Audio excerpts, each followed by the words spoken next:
미가서는요, 총 7장으로 되어 있죠. 1장에서 3장까지는요, 북이스라엘과 남유다 심판에 대해서 얘기합니다. 그런데요, 이 안에 얼마나 이스라엘의 지도자들이, 통치자들이, 제사장들이, 선지자들이 하나님 말씀을 따르고 있지 않은지를 자세히 고발하고 있어요. 그것들이 모두 다 이 남유다가 멸망하는, 하나님께서 심판할 수밖에 없는 그런 자리로 갈 수밖에 없다라는 것을 얘기해주고 있습니다.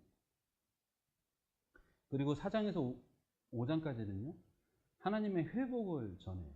끝날에 하나님이 어떤 평화를 가지고 오실 것인지, 이스라엘의 포로를 어떻게 인도할 것인지, 그리고 여호와 하나님이 영원히 어떻게 다스릴 것인지, 그날이 올 거라고 말씀하고 계십니다. 그리고 특히 5장에서는 메시아 예언을 하고 있죠. 그리고 남은 자들이 돌아올 것이다 라고 얘기하고 있습니다. 그리고 6장에서 7장까지는요, 여호와와 변론하고 구원 약속에 대해서 얘기하고 있는데요. 하나님께서 어떻게 회복하실 것인지, 이스라엘이 얼마나 부패해 있기 때문에 하나님께서 심판할 수밖에 없었는지, 그러니까 이 지도자들에게 어떤 멸망을 줄 것인지 얘기하는데요. 이 멸망이 무너뜨림이 아니라 다시 세우는 이름을 얘기해주고 있고요. 하나님께서 심판하시지만 내가 반드시 회복시킬 것이라는 것을 하나님께서 말씀하고 계십니다. 그렇기 때문에 선지서를 우리가 볼 때에 늘 기억해야 될 것이 있는데요. 하나님의 심판 안에는요, 그 심판이 목적이 아니다라는 거예요. 구원이 함께 있어요. 좀 더 자세히 설명하자면요, 보통 농사를 짓는 것과 비슷하거든요. 그래서 하나님께서 끝날에도 이 추수를 빗대어서 심판 얘기를 하시잖아요. 추수를 할 때 돼야 되는데, 의로운 사람들은요, 축복이에요. 왜냐면 그 추수의 때에 열매를 취하는 거잖아요. 그런데요, 불의한 사람들은요, 그것이 심판일 수밖에 없어요. 그래서 호세아에서는 이스라엘의 날이 크다라고 하면서 심판을 얘기하시죠. 그런데 회복할 때도 이스라엘의 날을 또 얘기하는 것을 볼 수 있어요. 이 밭 경작하는 것과 같은데요. 땅 얘기를 하니까 제가 경작 얘기를 하는 건데, 추수를 하는 것은요, 다시 심기 위해서 추수를 해요. 의로운 자든 불의한 자든 추수의 때는요, 피해 갈 수가 없습니다. 근데 불의한 자들이요, 추수 때에 끝나느냐? 그게 아니라 하나님께서 그 밭을 다시 기경하세요. 그리고 기경한 뒤에 새로운 씨를 뿌린다라는 거예요. 그런데 새로운 씨를 뿌리려면 그냥 뿌릴 수 없잖아요. 말 그대로 기경, 막 곡괭이로 빠서 땅을 뒤엎어야 되는데, 그 작업이 심판이라는 거예요. 그러니까 하나님께서 다시금 새로운 시대를, 새로운 나라를 만들기 위해서 땅을 기경한다라고 보십니다. 그러니까 하나님께서 심판을 선포하신다고 우리는 전혀 두려워할 게 없어요. 왜냐하면 하나님은 그 심판을 통해서 우리를 구원하시기 때문에 그렇습니다. 하나님 반드시 구원하세요. 우리가 하나님을 보고 있습니다. 바라보고 있으면, 믿음을 가지면 하나님 반드시 구원을 내십니다.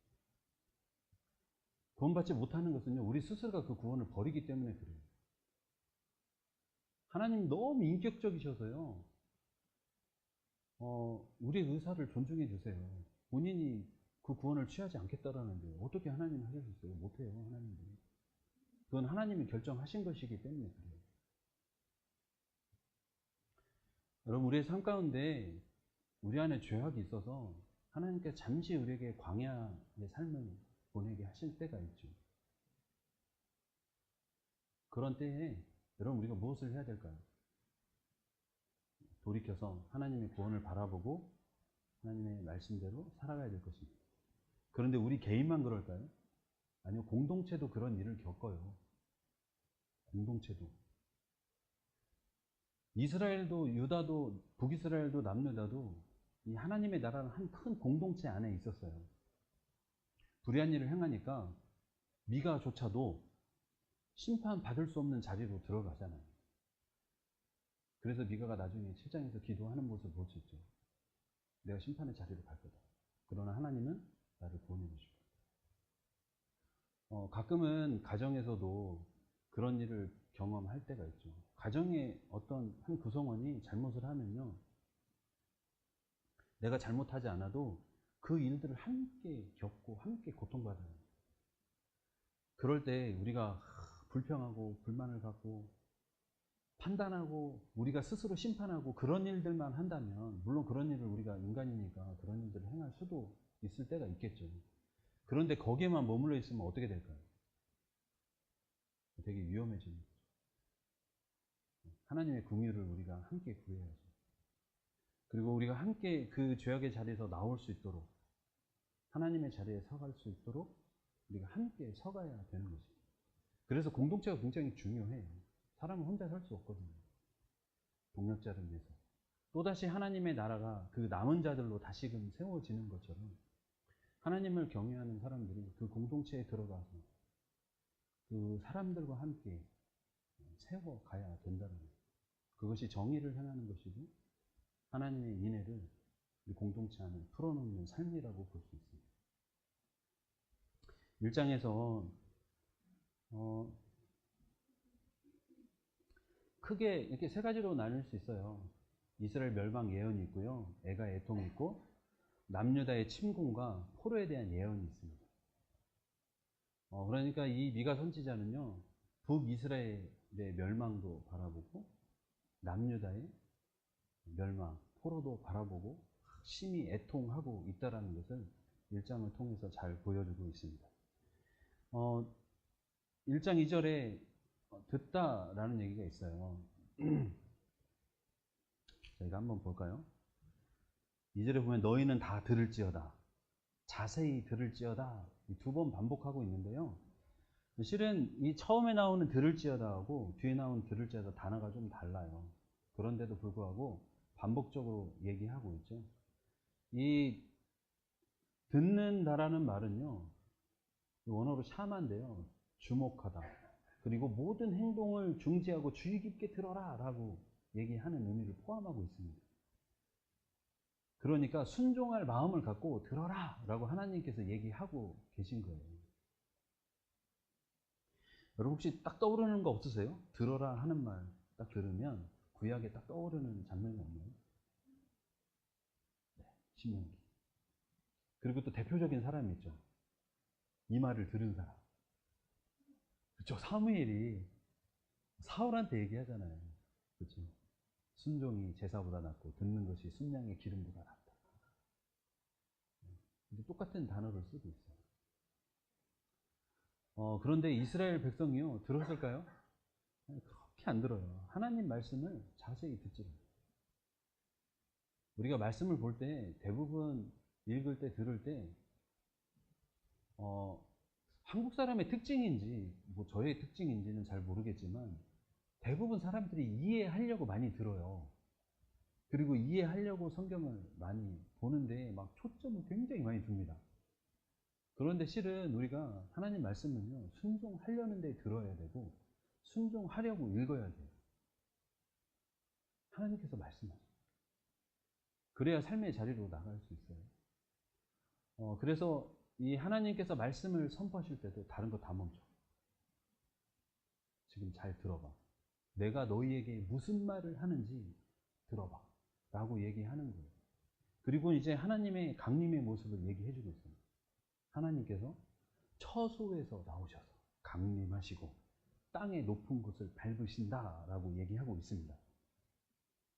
이 높은 곳은요, 바마라고 하는데 뭐 산당, 군사 요충지, 그러니까 뭐 우상 숭배의 자리, 그 다음에 우리를 지키는, 군사 요충지니까 우리를 지키는 자리잖아요. 나를 지킬 수 있는 자리, 나라를 지킬 수 있는 자리라는 거예요. 하나님이 이곳에서 임하세요. 강림하시고. 말씀을 듣지 않는 자들, 하나님께서 강림하시면 무슨 일이 벌어질까요? 이곳에 심판이 이루어지는 거죠. 이 땅의 높은 곳이 어디냐면요. 이렇게 표현하고 있어요. 사마리아와 예루살렘. 하나님께서 임하셔서 심판하실 장소. 다른 곳이 아니라 야곱의 허물이 가득 찬 곳, 이스라엘의 죄가 가득 찬 곳, 사마리아와 예루살렘이다 라고 얘기하고 있습니다.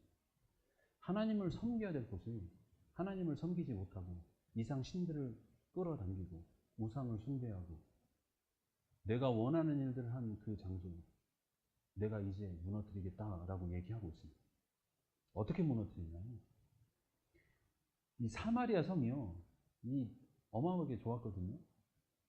오므리가 얼마나 힘이 셌는지를 잘 드러내는 성이에요.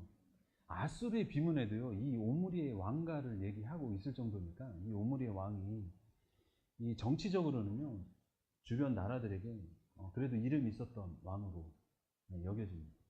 그 왕이 세운 성이잖아요. 잘 지었겠죠. 그렇죠? 자기 이름에 걸맞게. 근데 그 성을 들의 무덤 같게 합니다. 포도심을 동산 같게 합니다. 들판처럼 쓸어버리겠다라는 성을, 높은 산을, 산 무너뜨려서 없애겠다고.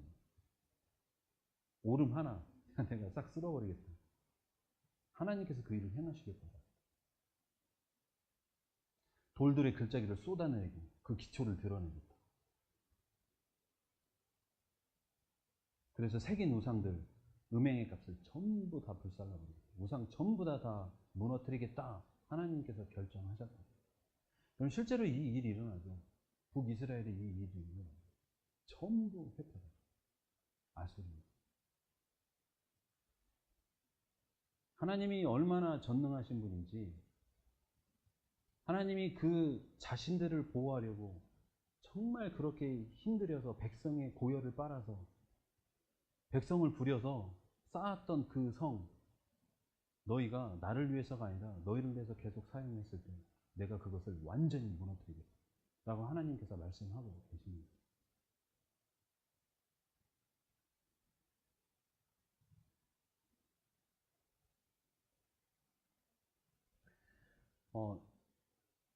이 북이스라엘은 이렇게 심판의 모습을 그리고 있지만요, 남유다는 조금 다르게 얘기하고 있어요.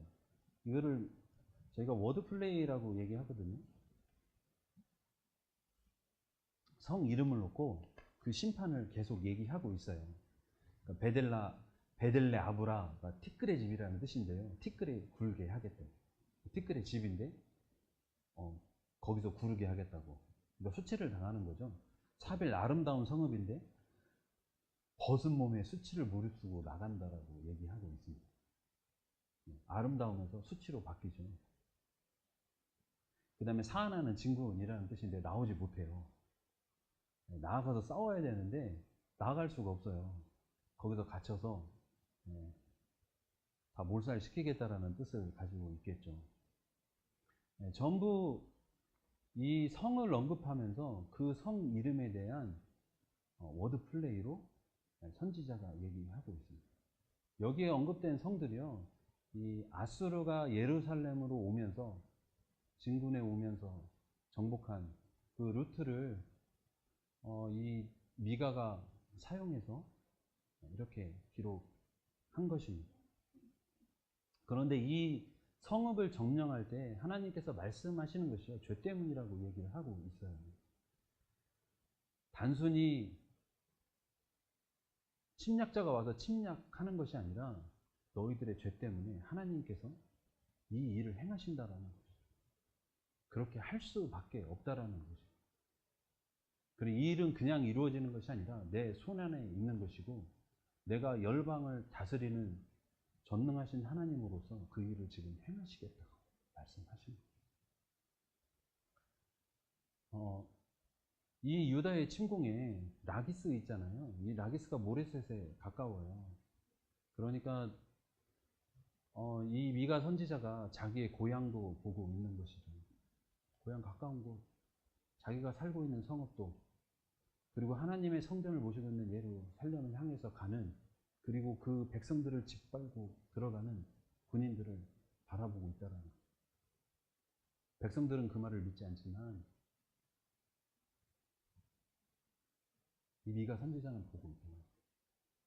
얼마나 가슴이 아팠을까요? 그 아픔의 표현을요,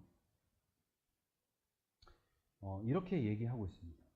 내가 애통하며 애곡하고, 벗은 몸으로 행하여 들깨같이 애곡하고. 맨정신으로는 이것을 볼 수가 없다라는 얘기겠죠. 맨정신으로요, 그냥 슬퍼할 수가 없다라고 얘기하고 있어요. 여러분, 타조같이 울부짖는 애통한다라고 되어 있잖아요. 이 타조를 왜 넣는가 제가 되게 궁금했거든요. 찾아보니까 이 타조가 울을 때요, 사자 비슷한 소리를 낸대요. 그렇게 크게 낸다고 하더라고요. 그래서 이 타조가 사자처럼 크게 소리 지르니까 이 사자가 소리 지르는 것보다 훨씬 더 크게 들리겠죠. 그러니까 그 애통함이 크다라는 것을 이 미가가 타조에 빗대어서 얘기하고 있습니다.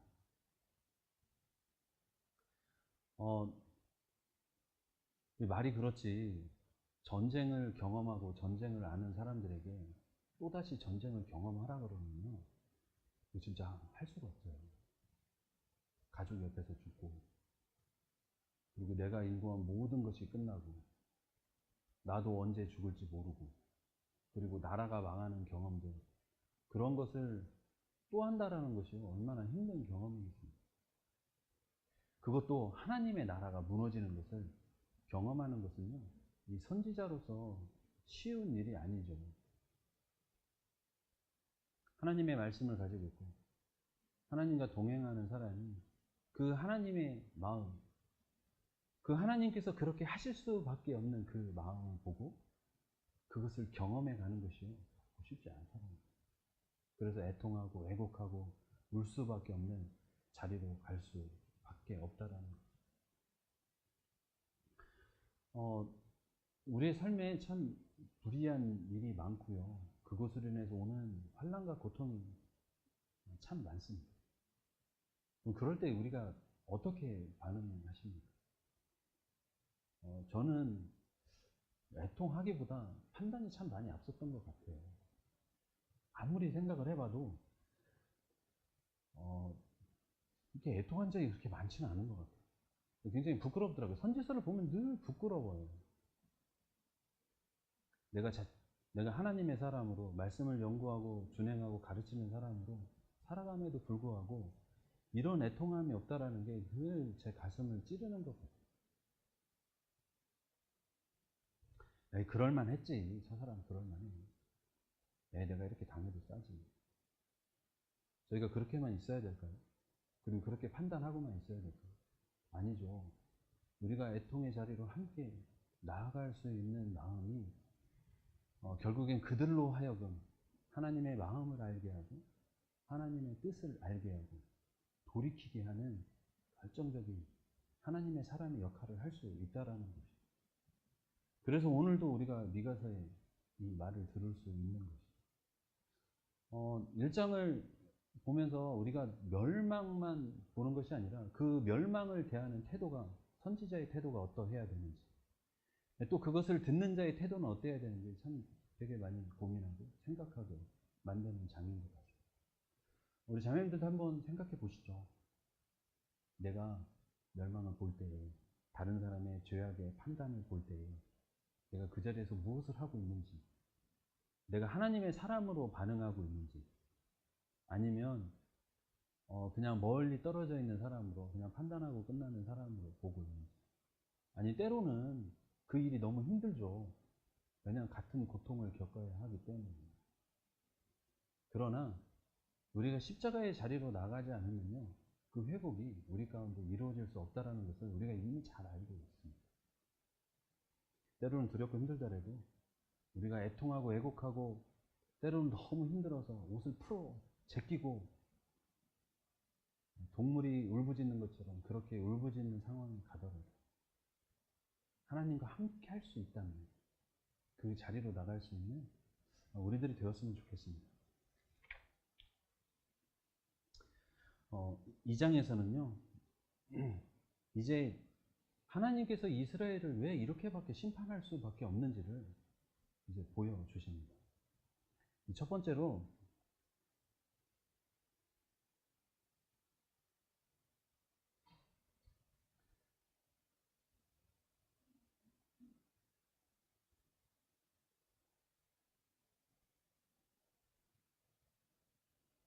이 침상에서 악을 꾀하고 꾸며 행하는 자들의 심판이 있어요.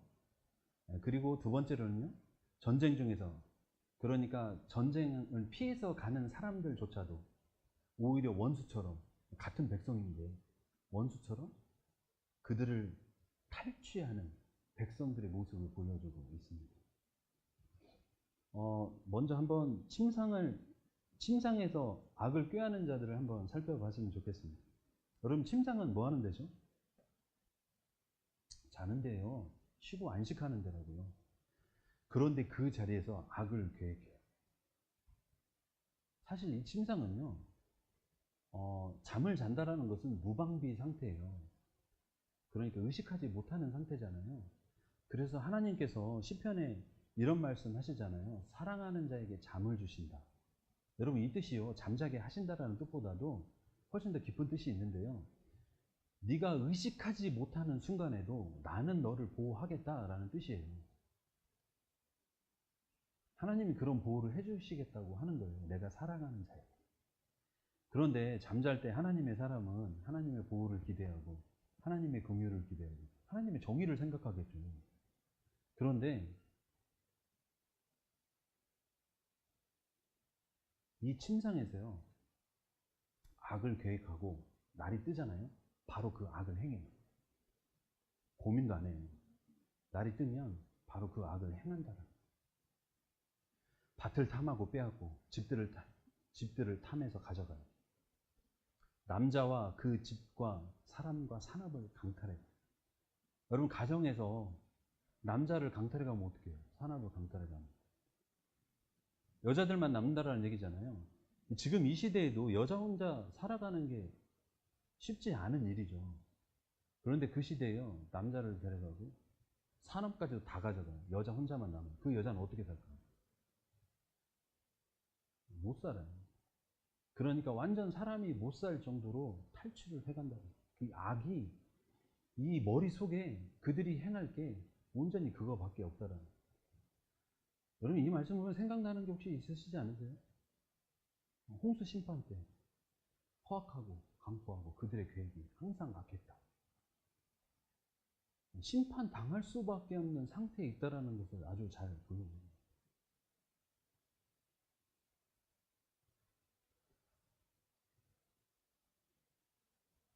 여러분, 늘 행동은요, 그 사람의 가치관과 생각을 드러내주게 되어 있어요.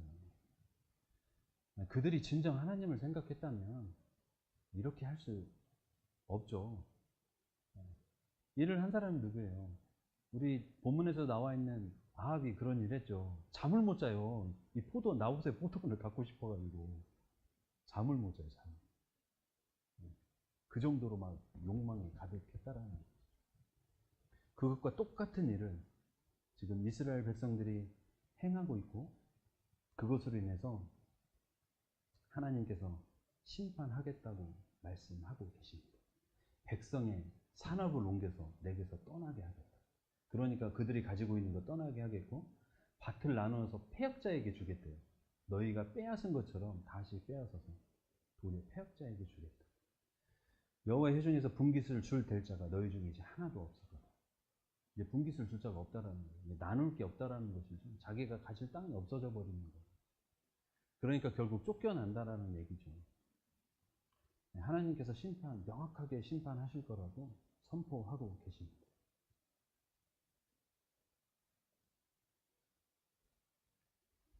그 다음에 이제 전쟁을 피해서 가는 사람들을 탈취하는 자들인데요.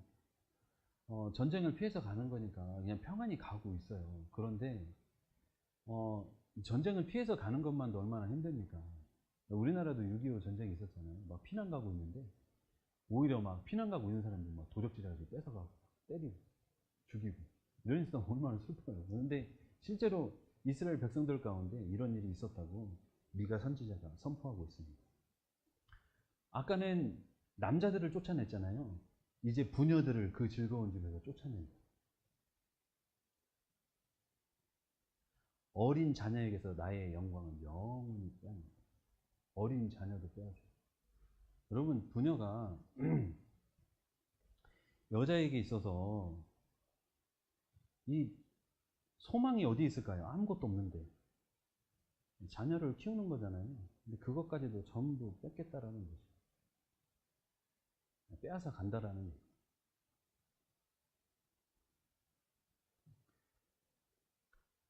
안식을 누리고 있는 집에서조차 그것을 누리지 못하도록 원수가 되어서 그것들을 빼앗아가는 자의 모습을 그려주고 있습니다. 그러니까 사회가요, 보통으로는 살 수 없는 환경까지 왔다라는 것을 잘 알려주고 있어요. 하나님께서 가나안에 들여 보내신 목적이 안식하게 하기 위한 거잖아요. 안식의 땅이잖아요. 그곳에서 하나님의 말씀대로 살고 누리는 것입니다. 그 쉬게끔 해주셨던 거랍니다. 그런데 백성들이 그 일을 행하지 않아요. 그래서 하나님께서 이렇게 말씀하시는 거죠. 너희가 이제 쉴 곳이 아니다. 그러니까 이 땅이 이제 너희가 쉴 곳이 아니다. 반드시 멸망할 거고 그 멸망이 클 거다라고 얘기합니다. 심판이 그들의 이 포악한 행동을 인해서 하나님은 심판할 수밖에 없고 하나님은 그 일을 반드시 이룰 거라는 거예요. 그러니까 너희의 삶을 빨리 돌아봐라 라고 경고하고 있는 것이죠. 지금 그들이 하고 있는 것, 그들의 마음의 생각까지도 미가 선지자는 고발하고 있는 거잖아요. 잠잘 때 나만 알고 있는 그 악을 행할 것을 고발하고 있어요. 그래서 여러분 소름 돋지 않을까요? 내가 계획하고 몰래 생각하고 있는데 누군가 가지고 이 짓 하려고 그러는 거 아니야? 가끔 아이들이 그러잖아요. 엄마들이 딱 눈치채고 딱 얘기하면 막 아니다고 막 바락바락 우기잖아요. 도리어. 네, 걸려가지고, 마음이 걸려가지고. 그거 같은 상황인 것이죠. 네가 선지자 직접적으로 지도자들에게 돌려서 어떻게 얘기해요? 백성들은 이미 이런 힘든 삶을 겪고 있는데 네가 선지자가 그들의 삶을 보고 어떻게 편하게 얘기할 수 있겠어요? 그들의 삶을 일일이 고발하면서 돌이키라 라고 얘기하고 있습니다. 그리고 이제 마지막에 2장 12절에서 13절까지 예언을 선포하세요. 그러니까 심판만 얘기하는 것이 아니라 하나님께서 다시 세우시는 나라에 대해서 얘기하십니다. 반드시 너희 무리를 모으는데요. 이스라엘의 남은 자를 모으시겠대요. 그리고 그들을 모으는 것뿐만이 아니라 보스라의 양떼같이 그리고 초장의 양떼같이 하겠대요. 이 초장에 양떼가 있는 건 되게 평안하잖아요. 그렇죠? 즐겁게 먹고 쉬는 그들의 때를 하나님께서 말씀하고 있고요. 그뿐만 아니라 길을 여는 자가 그 앞에 올라가게 하겠대요. 왕이 앞서가고 여호와께서 선두로 가셔서 그들을 이끌고 가신다라고 얘기하고 있는 것이죠. 하나님께서 유다의 이 멸망을 그냥 놔두는 것이 하나님의 뜻이 아니라고 얘기하시는 것이죠. 하나님은 분명하게 이 멸망을 계획하고 그것을 집행할 것이지만, 그것을 행할 것이지만, 그러나 하나님께서는 다시 남은 자들을 세워서 돌이키시고 왕처로 모시지만 그들에겐 선한 목자로 그들을 이끌고 하나님의 나라를 세우시겠다는 거죠. 앞서가시는 하나님께서 앞으로 갈 땐 왕의 모습처럼 가시죠. 그렇죠? 길을 앞서는 자잖아요. 하나님께서 싸우고 가시고 나의 백성은 목자처럼 안전하고 평안하게 끌고 들어가는 모습을 얘기해주고 있습니다. 그래서 남은 자가 굉장히 중요해요. 이 남은 자는요, 하나님께서 죄인을 벌하시고 심판하실 때에 심판하지 않고 남아두는 소수의 사람을 가리키거든요. 이런 사람들은요, 고난 가운데서도 역경 가운데서도 오직 하나님을 바라보고 세상을 등지고 하나님을 바라보고 하나님의 그 말씀을 붙잡고 믿음으로 살아가는 사람들을 뜻해요. 성경에 많이 있죠. 대표적인 사람들이 많이 있잖아요. 노아. 그렇죠. 심판할 때 하나님의 말씀을 굳게 잡고 그것을 끝까지 이룬 사람이고 그 심판을 뚫고 다시금 새로운 하나님의 나라를 이뤄간 사람이라고 볼 수 있습니다. 그리고 뭐 바로의 핍박에서 살아남은 모세, 뭐 이스라엘 1세대가 다 죽었는데도 불구하고 믿음 때문에 가나안 땅에 들어간 여호수아 갈렙, 이런 사람들이 남은 자들이겠죠.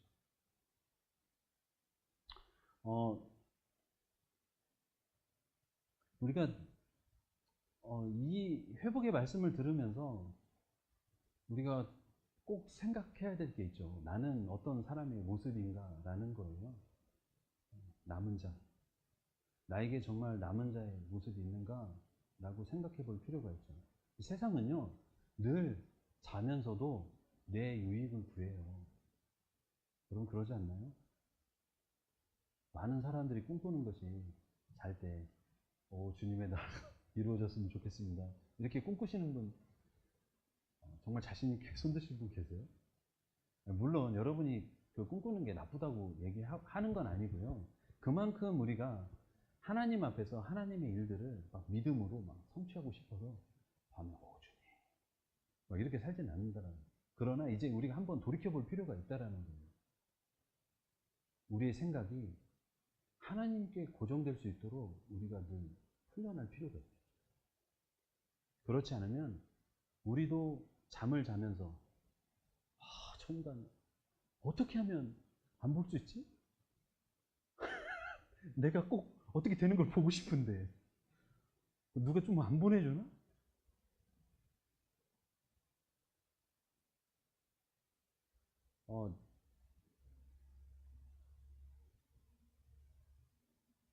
제가 정말 힘들 때가 있거든요.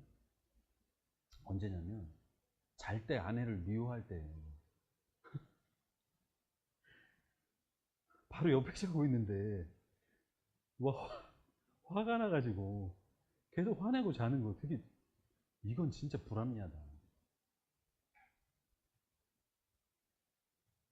여러분은 어떠신가요? 저는 그런 경험을 한번 한 적이 있어요. 제가 사역할 때였는데 영화 보러 갔어요. 그래서 제가 핸드폰을, 문자가 와가지고 청년이 문자를 보냈는데 문자를 봐야 되니까 눈이 부시잖아요. 옆으로 살짝 돌려서 이렇게 봤는데 아내가 오해를 했어요. 왜 안 보여주냐고. 뭐 이렇게 비밀스러운 게 많냐고. 난 그게 아니었는데 화가 나잖아요. 영화를 보면서 싸웠어요. 그럼 그날 화를 풀잖아요. 목회할 때 했어요. 화를 풀지 않았어요. 끝까지 제가 잘못한 게 없으니까 끝까지 화를 품고 그냥 잤어요. 목사님이 새벽에 전화가 왔어요. 설교를 하래요. 새벽 설교를. 그런데 제가 그 상태에서 설교를 했어요. 뭔 설교 했는지 모르겠어요. 제가 대부분 아내한테 용서를 구하거든요. 설교하기 전에는 꼭 용서를 구해요. 여보, 내가 잘못한 것 같아. 화난 게 있으면 나 화를 풀어줘. 그래야 내가 설교할 수 있을 것 같아. 내가 다 돌이킬 수 없지만 서로 이해는 돼야 내가 설교할 수 있을 것 같아. 하고 갔는데 그날은 안 했어요. 정말 악했죠.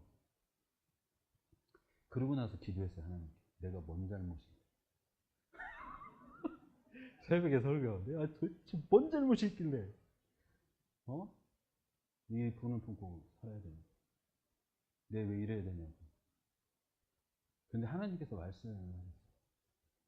너 잘못했어. 깜짝 놀랐어요. 그래서 제가 남자의 역할을 그때 이해했어요. 왜냐면 야, 아내가 무엇을 하든 네가 가장 잘못하고 있는 건 너에게 인생 전부를 함께하고 있는 아내를 너는 지금 외롭게 하고 있다. 깜짝 놀랐어요. 그래서 너 밤에 아내하고 같이 자면서도 너는 아내를 보호하고 아내를 사랑하고 죽기까지 사랑하는 남편인데 너는 그 아내를 제쳐두고 그 아내를 심판해달라고 그 마음으로 계속 자지 않았냐. 이 말씀을 저에게 하시는 거예요. 소름이 돋아요. 깜짝 놀랐어요.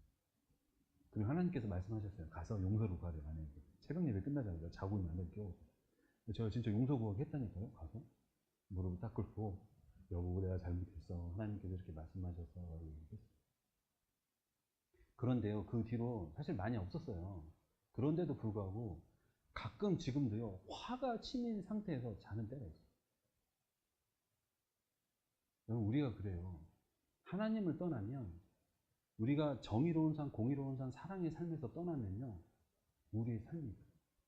여러분, 이것이 작은 것들이 모여져서 결국은 커지고, 우리가 보고 있는 이 이스라엘의 지도자들처럼 그렇게 행할 수밖에 없는 사람들로 계속 갈 수밖에 없어요.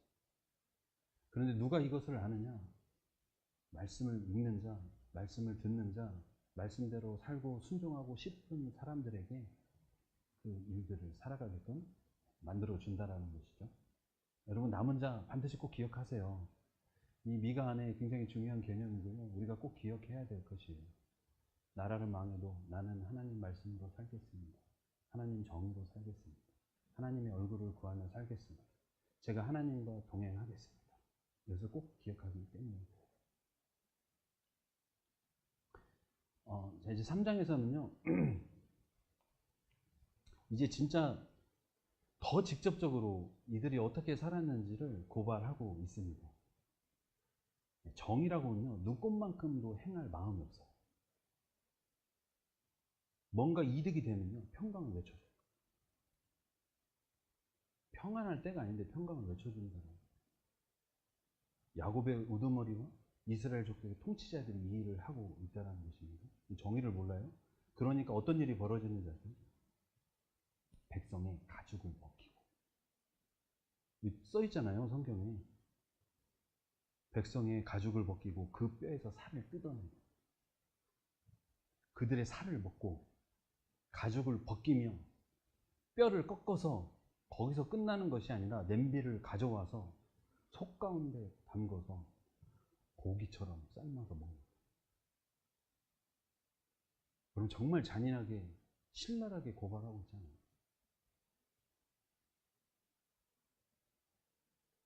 가진 것이 없는 사람들, 보호가 필요한 사람들인데 그것들을 다 빼앗았잖아요. 2장에서 전부 빼앗은 것을 고발했는데 3장에서 더 심한 것을 얘기해요. 아주 남는 것이 없이 전부 영혼까지 긁어내겠다라고 얘기하는 거예요. 여러분, 지도자들과 통치자들은요, 공의가 있어야 해요. 공의가 있어야 돼요. 그러니까 제도적으로 실천해야 될 공의가 있어요. 그것을 하지 않으면요, 이 연약한 사람들이 보호받을 수가 없어요. 한번 생각해 보세요. 이건 실제 우리나라에서도 일어날 수 있는 일이에요. 우리에게도 일어날 수 있는 일이에요. 여러분, 나하고 어떤 사람하고 시비가 붙었어요. 다툼이 일어났어요. 그런데 제가 맞았어요.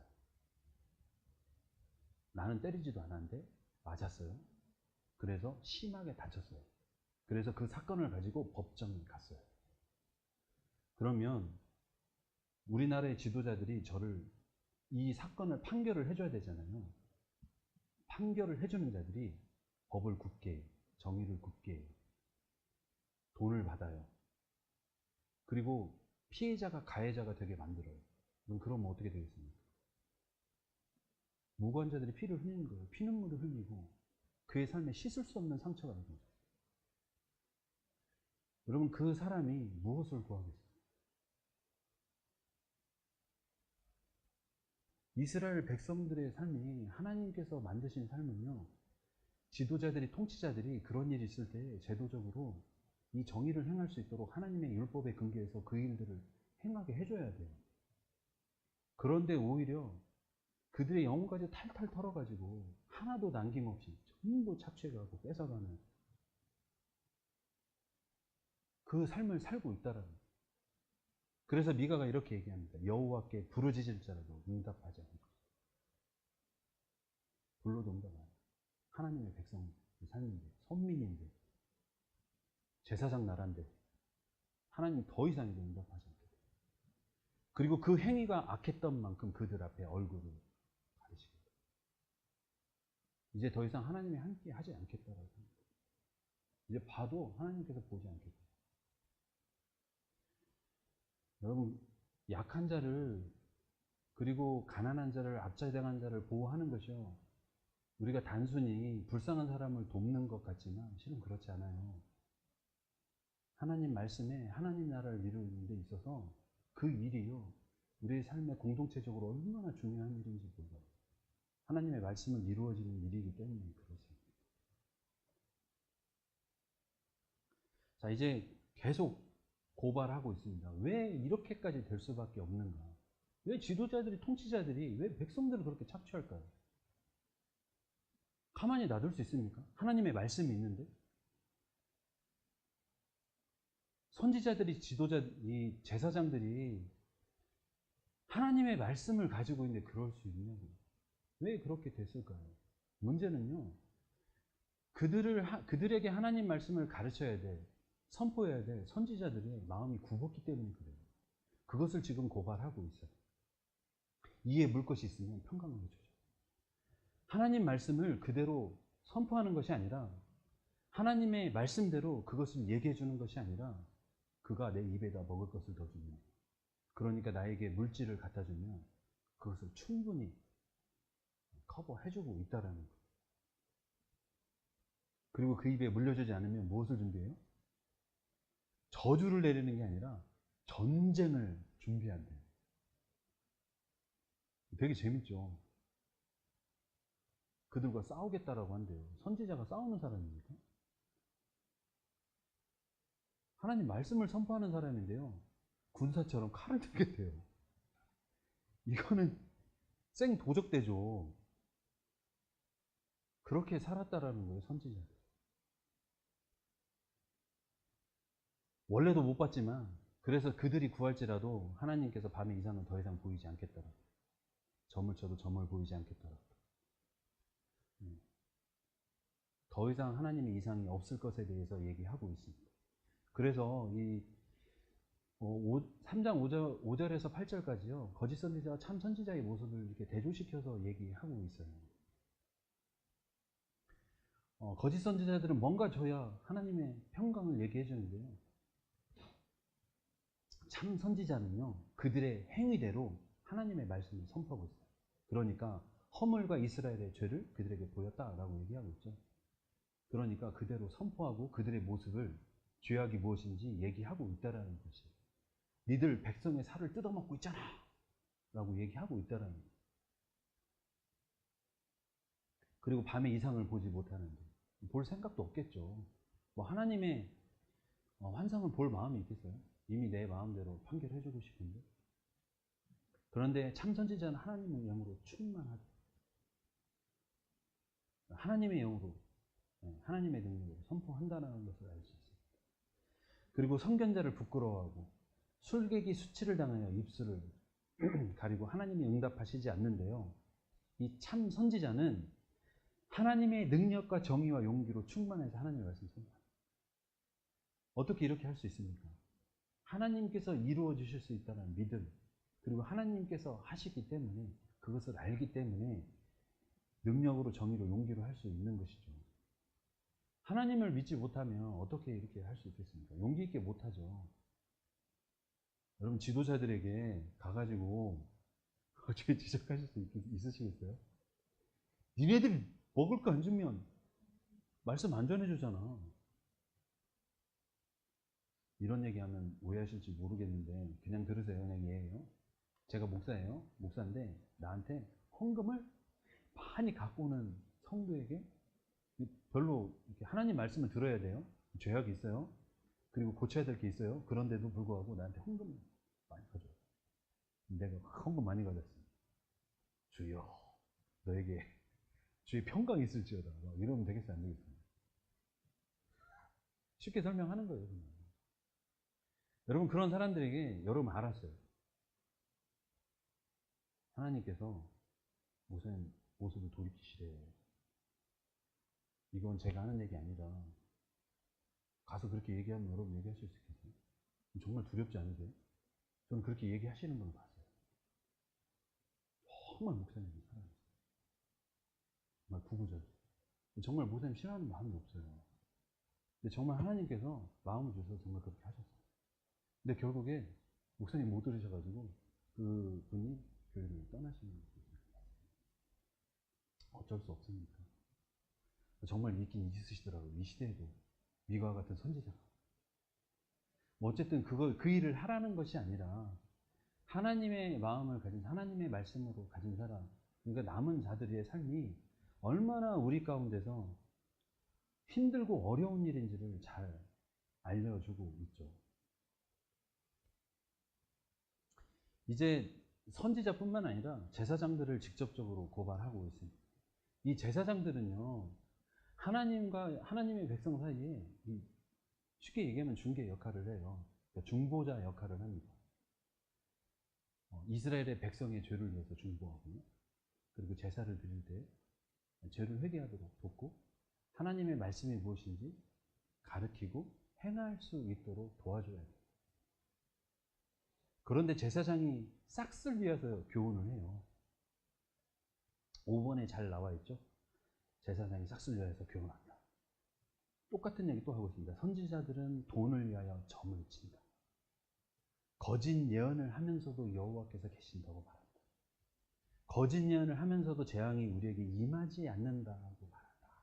라고 얘기합니다. 본인대로 하고 싶은 대로 말하고 싶은 대로 얘기하고 본인이 가진 것을 취하고 싶어서 하고 싶은 대로 말하는데도 불구하고 이게 하나님의 말씀이야? 라고 얘기하고 있는 거죠.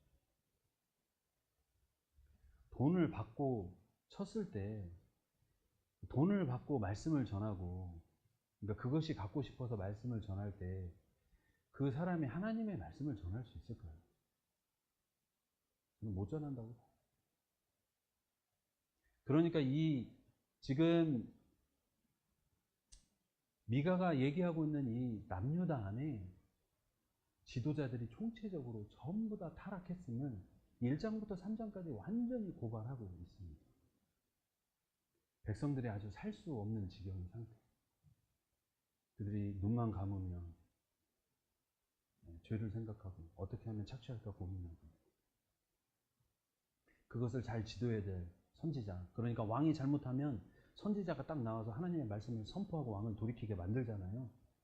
다윗이 죄를 범했을 때 나단 선지자가 선포해서 왕을 돌이키게 만들었고, 다시금 다윗이 돌이켜서 하나님의 왕으로 다시금 살아갈 수 있게끔 했잖아요. 선지자가 그런 일들을 해야 되는데 주위에 선지자가 다 그런 일을 안 하고 있더라고요. 제사장들조차도. 그러니까 이 악순환이요 계속 돌고 있는 거예요. 끊을 수 없는 악순환이 있다라는 거죠. 그 시온에 갈아엎은 밭이 될 거다. 그러니까 시온, 하나님의 나라가 갈아엎은 밭이 되고 예루살렘은 무더기가 되고 하나님의 사는 숲을 높은 것이 될 것이다.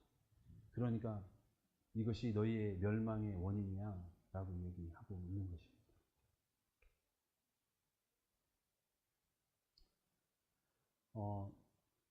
여러분 이런 얘기 하니까 선지서 보면 늘 좀 마음이 어렵죠. 그렇죠? 어려운 게 사실이에요. 그것은 우리도 온전치 않기 때문에 그렇고요. 우리도 그런 삶을 살아가고 있기 때문에 그런 것들이 막 보이기 때문에 우리의 마음이 참 굉장히 어려운 것 같아요. 그리고 멸망이라는 얘기를 들으면 우리의 선입견은 늘 회복보다도 거기서 끝난다라는 개념들이 막 우리 안에 있어가지고 있잖아요. 그 예수 천당 불신 지옥도 실은 굉장히 극단적인 거잖아요. 그렇죠? 우리는 어릴 때부터 그런 걸 막 들어왔잖아요. 안 믿으면 죽어버릴 거야. 막 이거부터 선포하니까. 그래서 그런지 우리가 늘 두려움이 있고 힘듦이 있고 어려움이 있는 것 같아요. 그러나 우리가 하나님의 말씀을 볼 때, 이런 심판의 메시지를 들을 때, 또 내 안에 있을 때 우리가 늘 해야 되는 것은 겸손하게 하나님 앞에 우리의 마음을 그대로 드러내 보이고, 우리에게 참 돌이키는 마음이 너무너무 필요하죠. 그 일이 우리에게 너무너무 필요해요. 우리가 배워야 되는 자세입니다. 그래서 우리가 다윗의 삶을 늘 강조할 수밖에 없는 것 같아요. 제가 처음에 시작했던 다윗 왕의 길, 그 길이 하나님과 동행하는, 하나님의 마음에 합한, 하나님을 정말 전심으로 사랑하는 사람의 삶의 길인데, 그 삶 안에 돌이키는 마음이 있다라는 것이 하나님의 말씀이 선포돼요. 이 돌이키는 마음은요, 내일기를 하나님의 율법을 유지시켜주는 굉장히 중요한 중심적인 개념이에요. 돌이킬 때 내가 너희를 회복시키겠다 라고 말씀하고 계세요. 그러니까 우리가 늘 말씀대로 살아가려고 하지만 실패했을 때 우리는 늘 돌이켜야 된다라는 것을 생각하셔야 돼요. 그래서 회개, 그것을 강조하는 이유도 거기에 있습니다. 우리가 다시금 하나님의 나라의 백성으로 살아가는 이유가 거기에 있기 때문에 그렇습니다. 제가 무리를 해가지고 너무 짧게 온 것 같아요. 3장밖에 못했네요. 하지만 읽어보시면 대부분 반복돼요. 그리고 회복은요, 남은 자의 초점이 맞춰져 있습니다. 그렇지만 제가 7장을 마치기 전에 한번 함께 같이 보고 싶어요.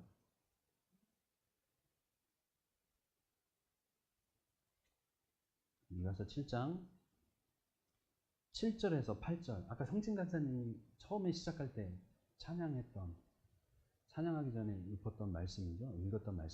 우리 다 함께 읽겠습니다. 시작. 오직 나는 여호와를 우러러보며 나를 구원하시는 하나님을 바라보나니 나의 하나님이 나에게 귀를 기울이시도다. 나의 대적이여 나로 말미암아 기뻐하지 말지어다. 나는 엎드러질지라도 일어날 것이요 어두운 데서 앉을지라도 여호와께서 나의 빛이 되실 것이미로다. 우리가 늘 가져야 될 남은 자의 자세를 얘기해 주고 있습니다. 우리의 환경이 어떠하더라도 하나님을 바라보십시오. 그리고 이 후반에서 얘기하는 것이요, 심판을 얘기하고 있지만요, 또 하나의 심판을 얘기하고 있어요. 그것은 하나님께서 심판의 도구로 썼던 자들, 썼던 나라들, 그 나라들도 겸손하지 않은 거예요. 내가 그들도 흩어버리겠다 라는 선포까지 함께 해주시고 있어요. 그러니까 이 예언이 하나 더 들어가고 있는 것이죠. 이 남은 자를 통해서 미가는요, 모을 거다라고 얘기하고 있습니다. 이방 백성들도 그 때가 되면, 마지막 날이 되면 전부 모여서 하나님의 말씀을 듣고 하나님의 말씀대로 살아가는 백성이 되어질 것이다 라는 말씀들을 선포하고 있습니다. 우리가 이렇게 미가서가 얘기하고 있는 남은 자로 살았으면 좋겠습니다. 7장, 8장 꼭 기억하시고, 내 안에 정의가 있는지, 하나님을 전심으로 사랑하는 마음이 있는지, 또 그것을 함께 행해서 하나님과 동행하는 마음이 늘 있는지 한번 돌아보시고 그것을 기억하시고 살아가시는 자매님들 되었으면 좋겠습니다. 우리 함께 기도할까요? 우리 함께 기도할 때 좀 구체적으로 기도하셨으면 좋겠습니다. 오늘 내가 미워하는 사람은 없는지, 그것을 미워하는 근원에 무엇이 있는지, 혹시 있다라 그러면 한 번쯤 생각해 봤으면 좋겠고요. 그리고 나는 지금 무엇을 위해서 내 인생을 하루하루를 어디다 드리고 있는지 한번 또 돌아봤으면 좋겠고요. 또 내가 말씀을 듣는 자리에 있는데 내가 정말 지식적으로 이것을 구하고 있는지, 아니면 내가 순종하기 위해서 하나님의 말씀에 귀를 기울이고 마음을 들여서 하나님의 말씀을 배우고 있는지 자세히 돌이키고 그 하나님 앞에 우리의 마음을 드리는 시간 되었으면 좋겠습니다. 우리 함께 기도하겠습니다. 참 좋으신 아버지 하나님, 감사합니다. 그리고 오늘도 역사하셔서 주의 말씀을 듣는 시간 허락하셔서 감사합니다. 아버지 하나님, 우리의 마음이 어디에 있는지 먼저 살펴봅니다. 주님, 주님과 함께 행하는 삶에 우리의 마음이 있는지, 또 가난하고 어렵고 압제받고 고통받는 자들을 향해 우리의 마음이 있는지 살펴봅니다. 또 아버지 하나님, 우리가 쉽게 판단하고 정죄의 자리에 있지 않는지 우리가 살펴봅니다. 또 아버지 하나님, 우리가 어떤 사실을 보고도 정의롭게 행하지 않고 말하지 않고 어떤 것을 왜곡해서 계속적으로 얘기하고 있는지 우리의 마음들을 살펴봅니다. 주님, 우리에게 그런 삶이 있다면 용서해 주시고 고쳐주십시오. 주님, 회복시켜 주십시오. 또 아버지 하나님, 우리의 삶에 있는 모든 주변들이, 우리의 상황들이, 우리의 삶들이 하나님의 말씀과 빗나가는 어떤 그런 환경들이 우리에게 몰려올지라도 우리는 오직 여호와를 바라보고 주의 말씀대로 살아가기를 소원하기를 다짐합니다. 주님, 그 삶을 우리에게 허락하여 주십시오. 주님, 우리에게 힘과 능력을 더하여 주십시오.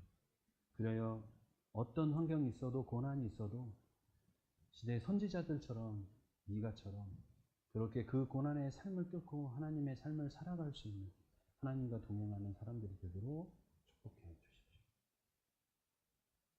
모든 걸 주께 감사드리며 예수님의 이름으로 기도합니다. 아멘.